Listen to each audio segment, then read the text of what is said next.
So let's be real. I'm not doing very well with my channel when I write and record this. But I still to some degree want to be a YouTuber, otherwise I wouldn't be here. I want to be a YouTuber for a very specific reason. Because I can't get a job, or it feels like I can't get a job from an actual employer. So my goal is to make me myself my own employer. Or technically you who watch this.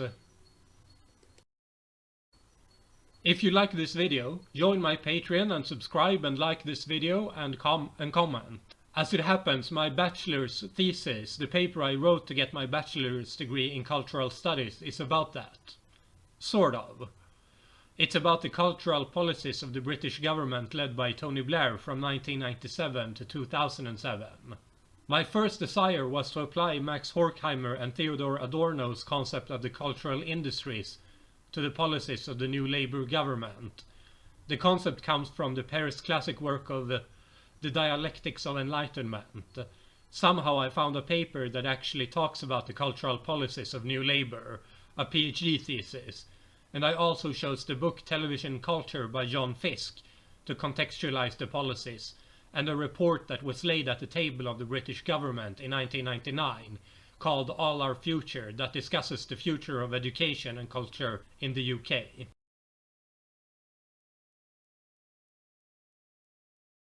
So, to break it down, what I need for these explorations, there's two definitions of culture that we need to care about. The first one is a definition of social anthropology. The other one is of art. Social anthropology means that culture means to describe every human activity, and that's what creates culture.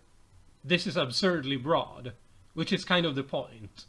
I believe this is the definition that most people who argue that everything is art is using, if only subconsciously. The art definition of culture, on the other hand, is very specific. It identifies an art field as the subject of culture, that is, institutions that produce culture. It's based on the idea that is art for its own sake.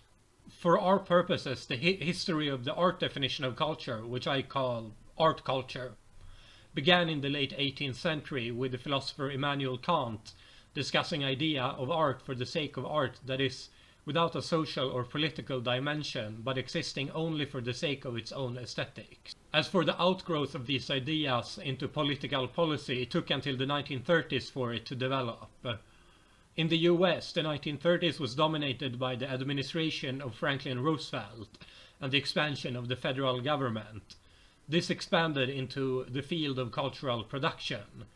As a subsidiary to the Works Progress Administration, among others, the Federal Arts Project and the Federal Theatre Project. Orson Welles' first experience as director for the theatre was due to the FTP. In 1946, the British government formed the British Arts Council, which was to operate under what's called the arm's length principle.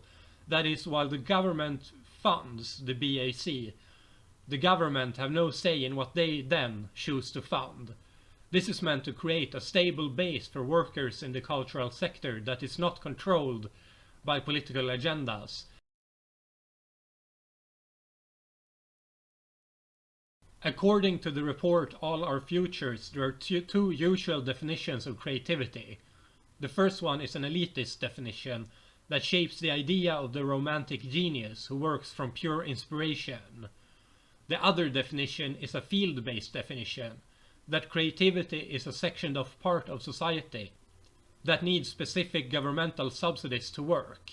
Both of these definitions fit neatly within the art culture conception of culture. But in contrast to these definitions, a third definition is supplied, a democratic definition that's about finding the creativity within each and every one of us and making us, through our democratic creativity, able to be part of the economy and society. Culture then lies very close to the definitions of the creativity concept, an elitist culture and a sectoral culture. But instead of a democratic culture, the opposite definition is called a social culture. The social culture lies closely to the democratic creativity, but it goes further. It's about encompassing all of society in a single term. This fits the social anthropological definition of culture. The report mainly talks about how to shape education, but since this education encompasses cultural policy, one must assume that it means that culture must also be laid at the feet of the economy. The report discusses, in the color of its conception of culture and creativity, how different skills usually create a synergy. Someone who is good at math can usually use those skills to become good at music, for example. This is the idea that underlies the entire project. It means to build up an infrastructure for people to use their creativity to help themselves into new careers. At a surface level, this sounds quite reasonable. Make policy so that people can develop their skills and become more engaged members of society. Yeah, that's good. However, there's this dark underbelly to this entire idea. So, what's the value of equality? There's usually talk about equality of outcome or equality of opportunity. The criticism of equality of outcome, usually from liberals, is that we can't create a system that makes everyone the same in terms of outcome. That individual performance and ability will play a role in who gets ahead. This, I grant liberals, is true.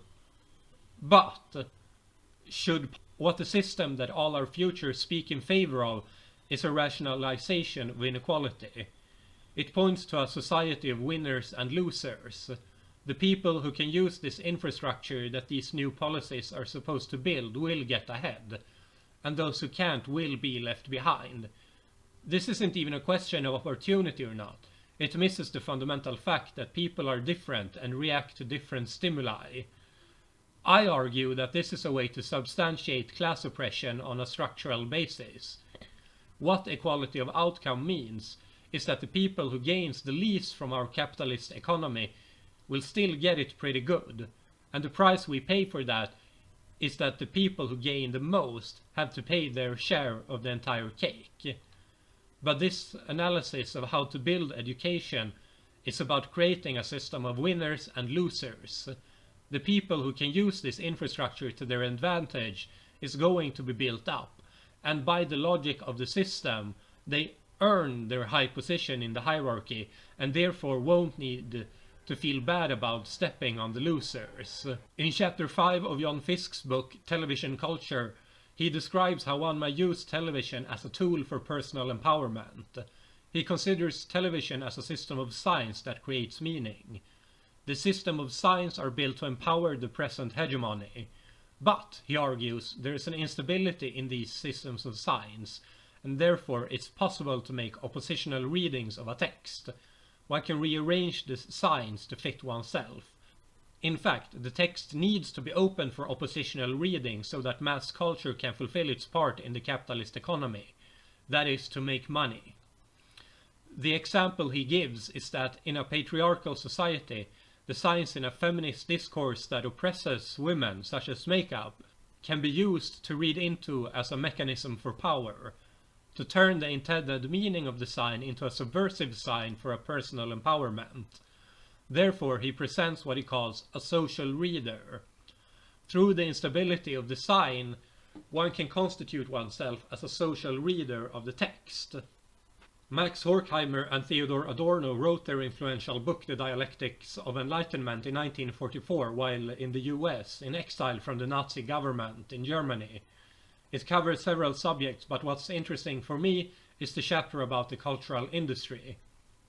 They argue that the industrial production of culture is a tool to pacify the working class, to let them see themselves in art as to create the illusion of freedom instead of the real deal.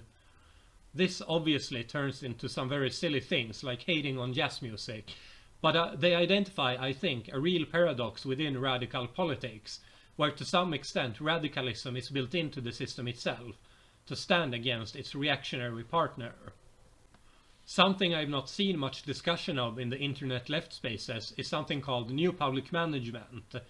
It's based on a criticism of the welfare state from the 80s and 90s, that it became too unwieldy and hard to manage, as well as that it became a limiter of freedom for the individual person in relation to an anonymous state apparatus. The idea is to decentralize state services to make them more flexible and responsive to the needs of the citizen.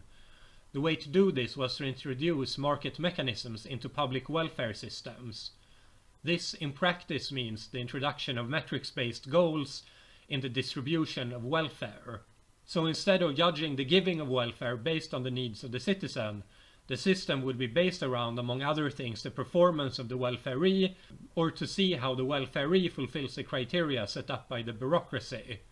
It could also mean setting public utilities up against private variants, creating a system of competition where before there were none.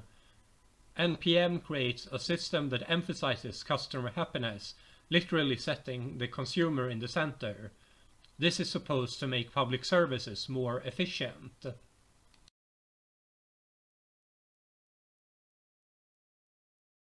Now, I've introduced a bunch of separate elements that maybe it seems like it doesn't have much connective tissue. But the point is, I think it does. So the points I've gathered thus far are these. The new Labour government wanted to introduce market mechanisms into the sector of cultural production. As a background, there exists, on the other hand, new public management which introduced market systems into welfare distribution, and, on the other hand, a trend of identifying with capitalist modes of cultural production. Why do you want to become a YouTuber? Why do I want to be a YouTuber? Because I want to make money. It's obviously impossible for the new Labour government to have predicted the rise of the internet and the development of YouTube as it did. And maybe it's just correlation and not causation, but there is absolutely a line between the neoliberal social democracy of Tony Blair and the omnipresence of Patreon as a financier of art and cultural production. In a way, I find it beautiful. No longer do we need the gatekeeping of institutional power, telling us what's acceptable and what's not. What we do, we're free to monetize, and the culture looks upon us with admiration for it. But there's a problem. It's that there is an admission that the economy is no longer built on production. Or rather, it's based on a production that's moved elsewhere, and where the self becomes more important than any collective. The analysis that Blair had was, I believe, correct. That there's been a movement of Western economies into a post-industrial state, where we outsource production of consumer goods to Africa and Asia, and these policies are designed to create a system where people help themselves. But this also creates implicit social divisions, those who can follow the path and those who can't. It creates a lack of division between private and public life, where there is no longer a possibility to have hobbies that doesn't feed it into the work that you're supposed to do. And since you're self-employed, there's the need to limit the free time you possess, and issues of legal workers' protections disappears. If we think about how shallow, it's easy to understand why one would want to walk away from a system that doesn't have the necessary grounding in the bureaucracy. And with the help of new public management, it gives the framework for a modern system of cultural production as an individuated role in society. And this is by design to create a competitive economy. Something else, and to me the most important consequence of this set of policies, is that it's not conducive of the production of art.